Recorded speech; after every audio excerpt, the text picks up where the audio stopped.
오늘 저는 여러분과 함께 욕심과 파멸이라는 제목으로 은혜를 나누고자 합니다. 한 여인이 자기의 분수를 넘은 과도한 욕심을 내므로 말미암아 한 나라의 경제 전체를 파탄으로 몰아넣을 지경으로 비극을 가져온 사건을 우리는 너무나 잘 알고 있습니다. 또한 한 은행원이 자기의 분수를 넘어서 욕심을 부려 일액천금을 하려고 하다가 수많은 고객들에게 상처를 입히고 은행에 수십억의 손실을 입히고 은행의 공신력을 땅에 떨어뜨리게 한 사건도 우리는 잘 알고 있습니다. 또 한 외사촌 동생이 자기의 분수를 내면 탐욕과 탐심으로 말미암아 사업자금을 마련하겠다고 사촌 누나 집에 가서 도끼로서 외사촌 누나와 그 조카들을 다 쳐 죽이고 그리고 돈을 탈취해 갔다가 자기도 쇠고랑을 차고 파멸을 자초한 사건도 우리는 너무나 잘 알고 있는 것입니다. 도대체 사람들은 무엇 때문에 이렇게 비정상적인 사고와 행동을 하게 되는 것입니까? 성경은 이 일에 대해서 분명하게 말하고 있습니다. 욕심이 잉태한 적, 죄를 낳고 죄가 장성한 적 사망을 낳느니라고 말하고 있는 것입니다. 그러므로 인간 비극의 근원적인 이유는 우리의 가슴 속에 넘쳐나는 자기의 분수를 넘은 욕심 때문에 파멸이 다가오게 되는 것입니다. 그러면 도대체 인간 속에 이와 같은 욕심이라는 것이 어디에서부터 출발하게 된 것입니까? 하나님께서 우리를 창조하실 때 이와 같은 파멸의 씨앗을 심어서 주님께서 우리를 창조했던 말씀인 것입니까? 절대로 그렇지 않습니다. 우리는 인간 파멸의 근원을 에덴 동산에서 찾아볼 수 있습니다. 하나님께서 천지와 만물을 지었을 때 하나님 보시기에 심히 아름답고 좋았습니다. 하나님 보시기에 좋았었으니 진선진미가 아니겠습니까? 그러나 여러분, 하나님께서 천지와 만물을 아름답게 지으시고 사람이 거할 에덴 동산을 이렇게 좋게 만들어 놓으시고 상함이나 해함이 없게 하시고 각종 열매 맺는 실과나무가 나게 하시고 먹고 입고 마시고 사는데 조금도 부족함이 없이 만들어 놓으시고 하나님의 대행자로서 아담과 하와를 지어서 하나님이 만드신 세계를 관리하고 운영하게 한 것입니다. 여기에서 문제가 있는 것입니다. 하나님은 여러분과 나를 지었을 때 인간의 관리자로서 운영자로서 우리 인간을 지으셨지 우리에게 주인으로서 짓지 않으셨습니다. 여러분, 오늘 이 자리에 와서 이 말씀을 듣고 계신 여러분도 여러분 인생의 주인이 아닙니다. 여러분 인생의 관리자로서 하나님께서 지으셨지 결코 우리는 주인이 될 수는 없는 것입니다. 오직 천지와 만물을 지으시고 이를 소유하신 분은 하나님이신 것입니다. 이렇기 때문에 하나님께서 우리의 조상 아담에게도 에덴 동산을 관리하라고 말했지 에덴 동산을 소유하라고 말하지 않으셨습니다. 이렇기 때문에 하나님께서 동산 중앙에 선악을 아는 실과를 나게 하시고 이를 먹는 날에는 정령 죽으려 한 것은 주께서 사람들 하여금 하나님의 주권을 존중하고 하나님의 주권에 간여하지 못하게 하기 위해서 교훈을 가르치기 위해서 그렇게 한 것입니다. 에덴 동산 관리는 내 마음대로 하되 그러나 그 가운데 언제나 우리에게 명령하는 하나님이 계신다는 것을 깨닫게 하는 선악을 하는 실과나무가 있는 것입니다. 이는 하나님의 주권의 상징인 것입니다. 이것만은 손대지 말아야 됩니다. 그러므로 우리의 생활 가운데 언제나 하나님께서 범치 못할 위험으로 와 계신다는 사실을 우리는 늘 알아야 되는 것입니다. 그런데 그게 하루는 마귀가 와서 탐욕으로 꾀기 시작한 것입니다. 아담과 하와가 그 동산 중앙에 있을 때 마귀가 뱀을 통해서 이렇게 말했었습니다. 과연 하나님께서 동산의 모든 실과를 먹지 말라고 하느냐? 그게 하와가 대변자로 나왔습니다. 아니라 동산의 모든 실과는 다 먹되 중앙에는 선악을 한 실과는 보지도 말고 만지도 말라. 너희가 죽을까 하더라고 했다. 그럴 때 뱀이 말하기를 아니라 너희가 이 실과를 먹는 날에는 눈이 밝아 하나님처럼 될 줄을 하나님이 아시느니라. 여기에서 악마의 속삭임에 하와와 아담이 귀를 기울인 것입니다.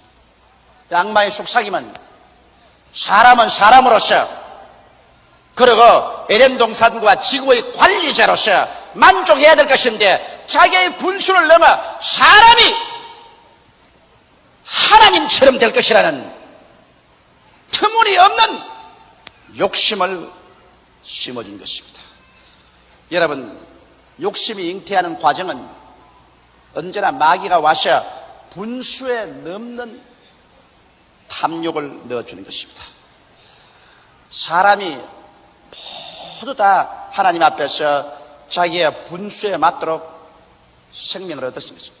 그 분수에 충실하고 충성을 다하면 하나님께서 30배, 60배, 100배로 높여주는 것입니다. 그러나 자기의 분수를 부정한 방법으로 더 높이려고 할 때 문제가 생기는 것입니다. 어찌하여 사람이 하나님이 된단 말입니까? 여러분 생각해 보십시오. 사람은 사람으로서 만족해야지 사람이 왜 하나님과 동등하게 되려고 한단 말인 것입니까?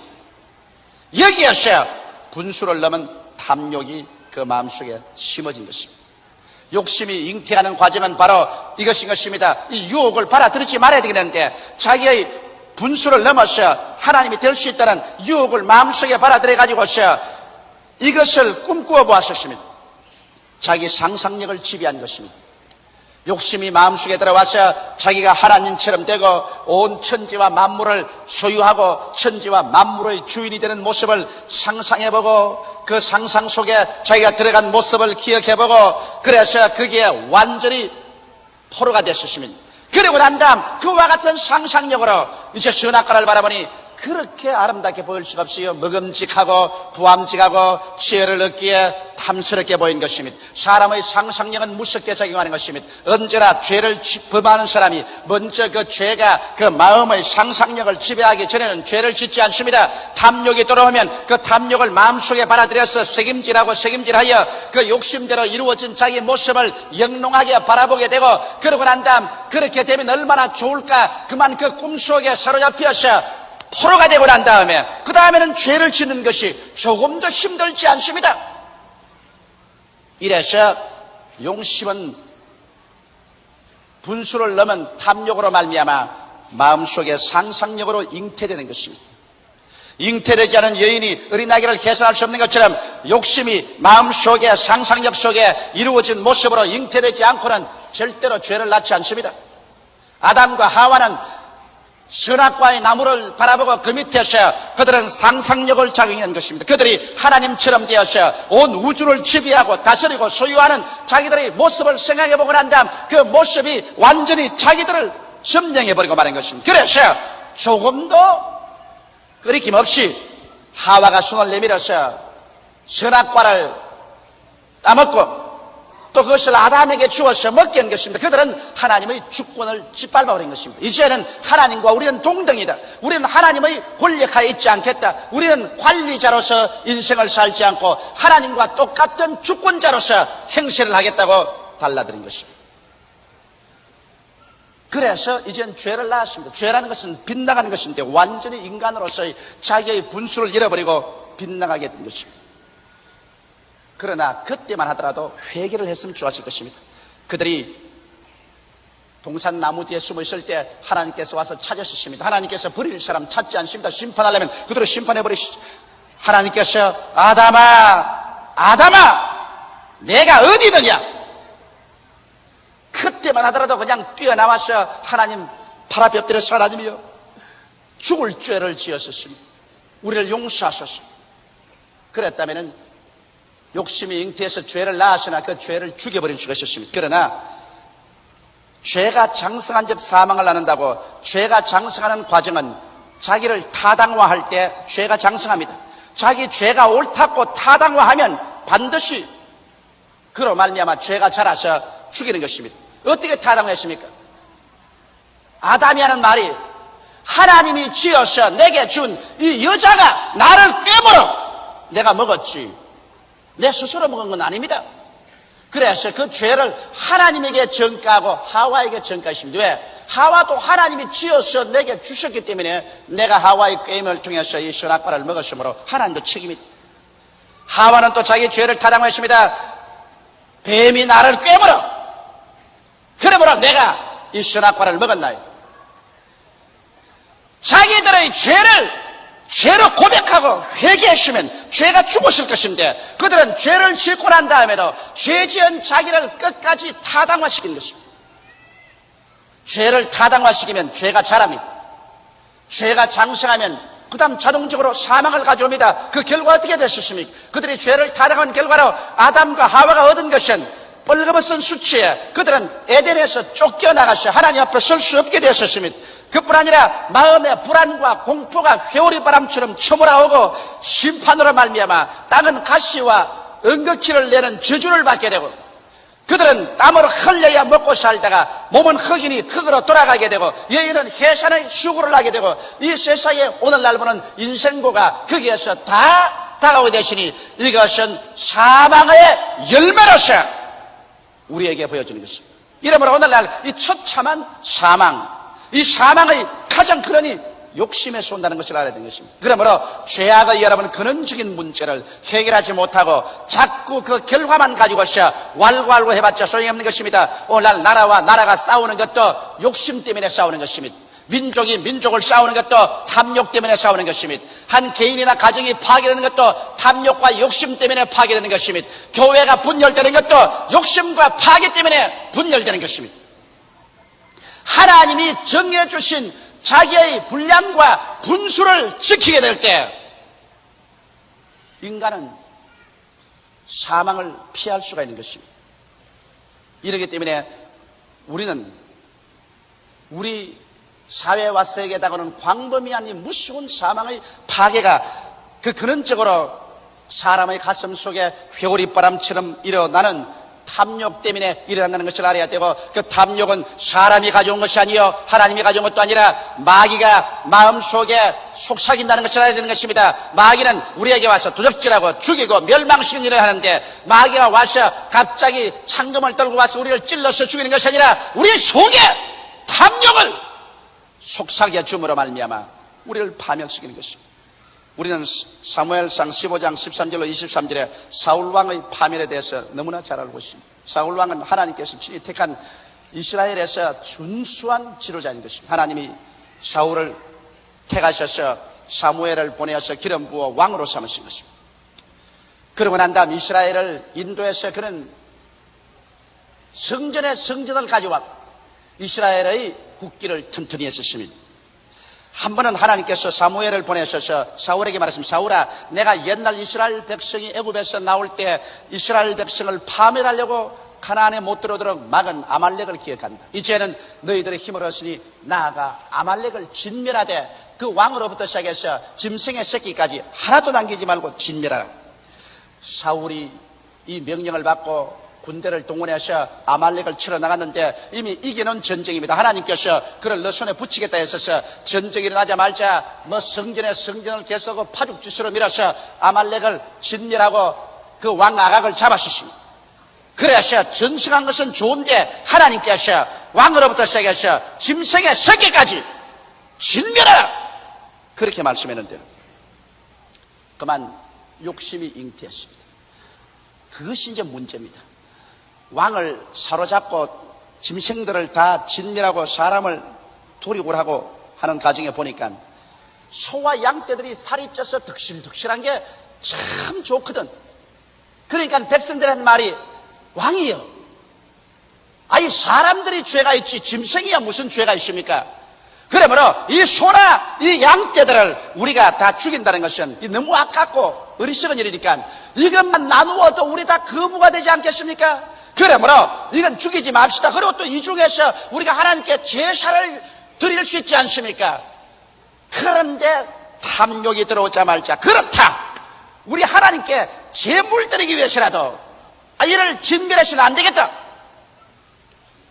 백성의 입술을 통해서 말한 마귀의 음성에 사울이 그만 귀를 기울이고 말한 것입니다. 하나님께서는 사울아, 왕으로부터 모든 짐승의 새끼까지 진멸하라고 했는데 하나님 명령에 거역하고 자기의 명예를 위해서 왕 아각을 사로잡아서 죽이지 않고 포로로 잡아서 끌고 그 다음 소와 양의 모든 살찐 것을 하나도 없이 모두 다 사로잡아서 거대한 양과 소의 떼를 가지고서 그들은 이기양양해서 돌아오고 있습니다.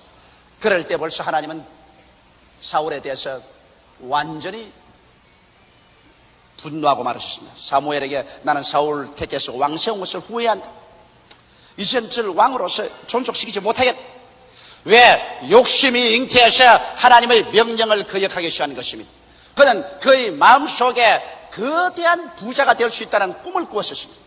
그 소와 양무리를 가지고서 얼마나 부자가 될 수 있냐. 그래서 그 마음속에 이미 하나님이 하지 말아간 것을 분수를 넘어서 자기 처신을 넘어서 부정적인 방법으로 부자가 되겠다고 결심을 하고 하나님 명령을 짓밟아 버렸습니다. 또다시 여기에 욕심이 들어오면 하나님의 권위를 짓밟아 버립니다. 하나님의 권세를 짓밟아 버립니다. 자기가 인생의 관리자라는 것을 모르고 주인 행실을 합니다. 주인이 명령한 것을 짓밟아 버리고 자기 마음대로 함으로 말미암아 종이 주인의 행실을 하고 관리가 소유자의 행실을 합니다. 여기에서 사울은 주인 되시는 만군의 여호와 하나님 앞에서 관리자로서 순종해야 될 것인데 주인의 말을 짓밟아버리고 자기가 주인 행실을 하기 시작합니다. 죄가 잉태되었습니다. 욕심이 잉태해서 벌써 불순종의 죄를 낳았습니다. 근데 죄를 낳았는데 이것도 이제 곧장 회개를 하면 좋겠는데 사무엘이 찾아와서 왕에게 말했습니다. 왕이여 어찌하여 당신이 하나님의 명령을 거역하였나이까? 그때 사울이 말하기를 여호와께 영광을 돌립니다.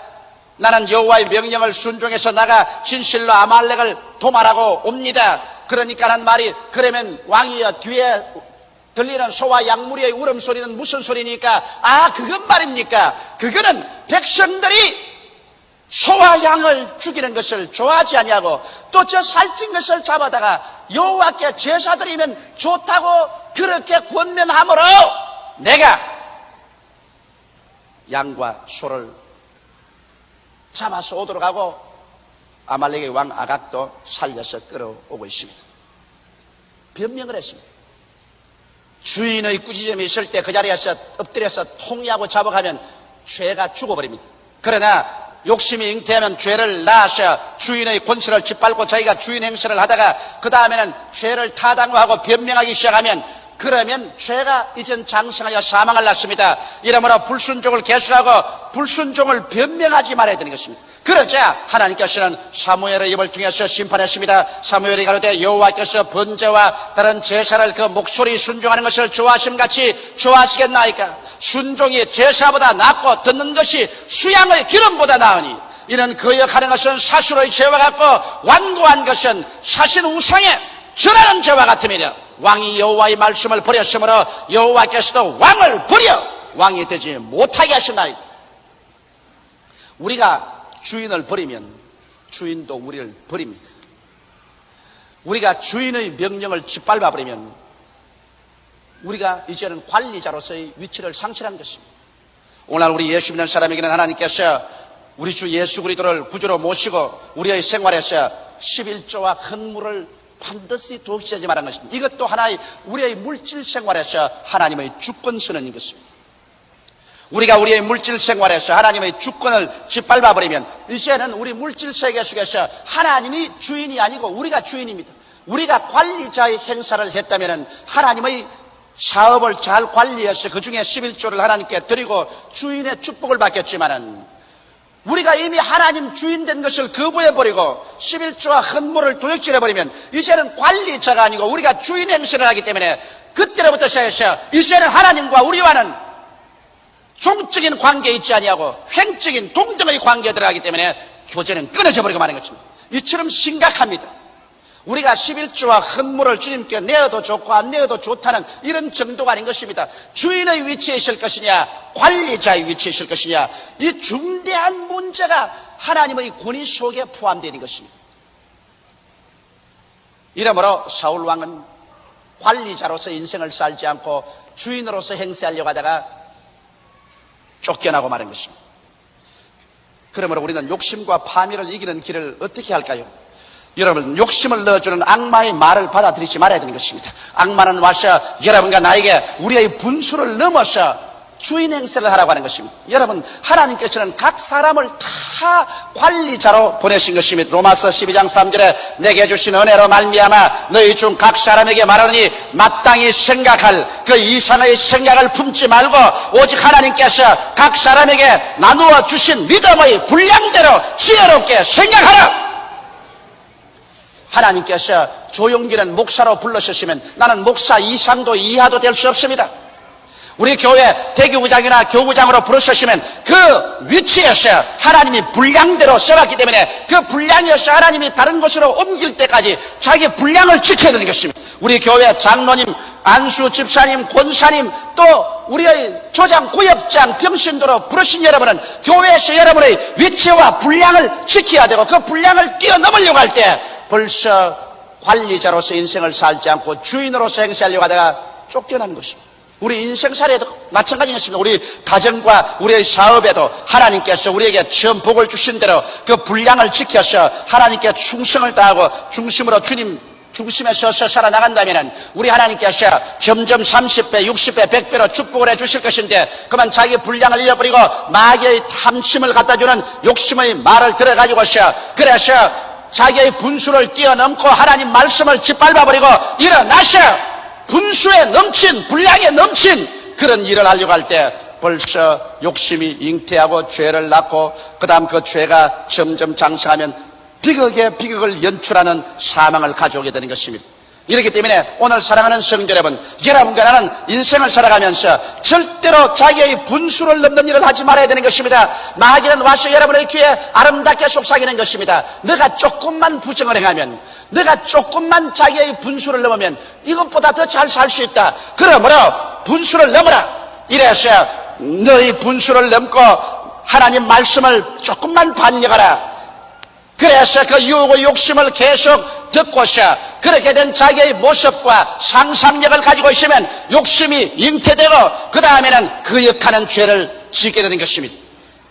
자기의 분수를 초월해서 남의 지위를 탐하게 되고 남의 물건을 탐하게 되고 남의 생활을 탐하게 되는 것입니다. 욕심이 잉태하면 벌써 자기 분수를 넘습니다. 하나님께서는 이 일을 하라겠는데 난 이 시스템이 다른 일을 하기 시작하는 것입니다.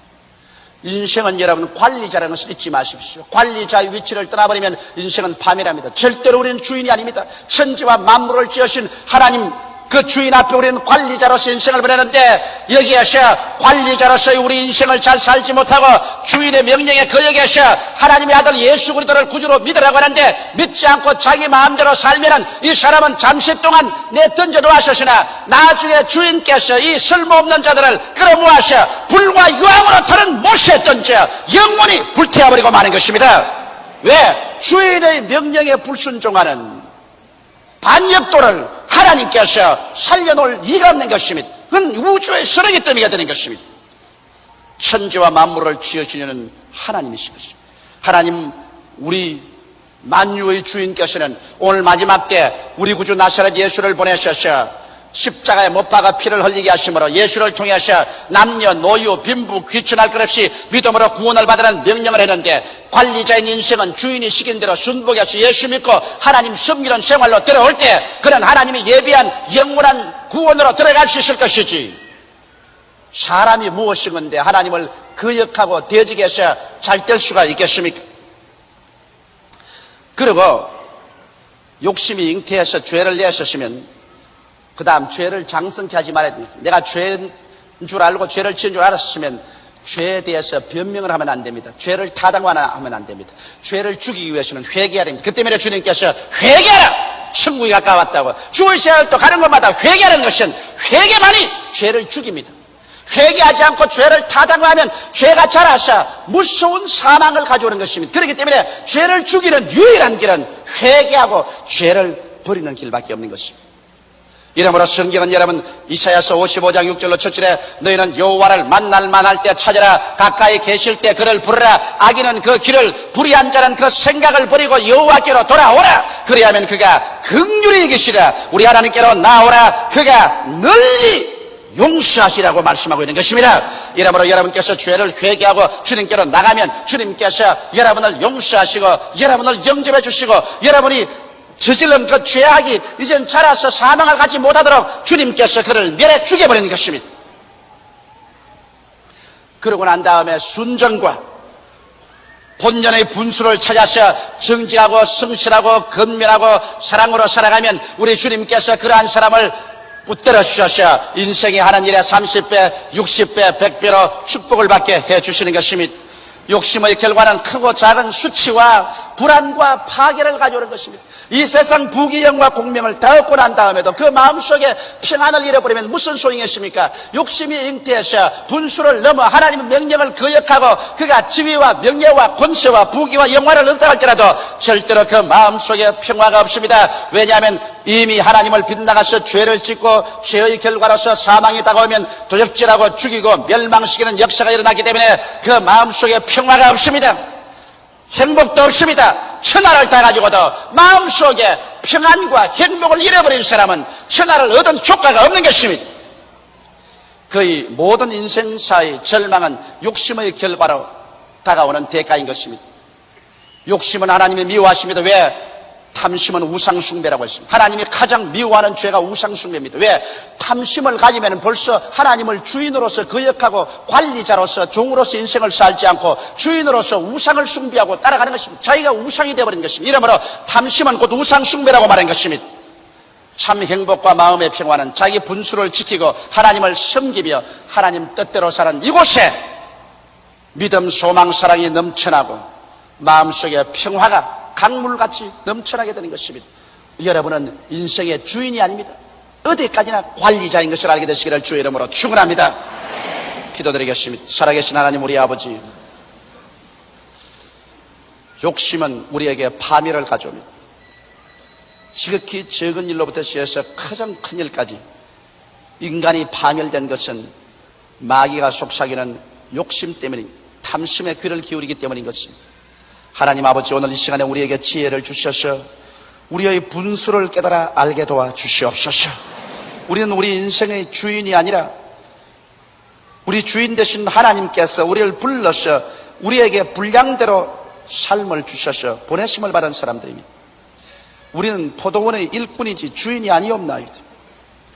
관리자로서 인생을 살고 보내심을 받은 자로서 주인의 명령에 순종하고 살게 도와주시옵시고, 내 아버지 하나님이시여, 자기 관리자의 위치를 뛰어넘어 주인의 행세를 하기 위해서 분수를 뛰어넘은 행동을 하거나 명령을 짓밟아버리고 자기 마음대로 행하는 일이 없게 하여 주옵소서. 욕심이 잉태하면 이렇게 하나님을 거역하는 죄를 짓고 죄를 타당화하고 변명하면 자라서 처참한 사망을 낳게 되는 것이니, 우리 아버지여, 모두 다 우리 죄를 회개하고 예수께로 돌아오게 하여 주시옵시고, 하나님께 나와서 또다시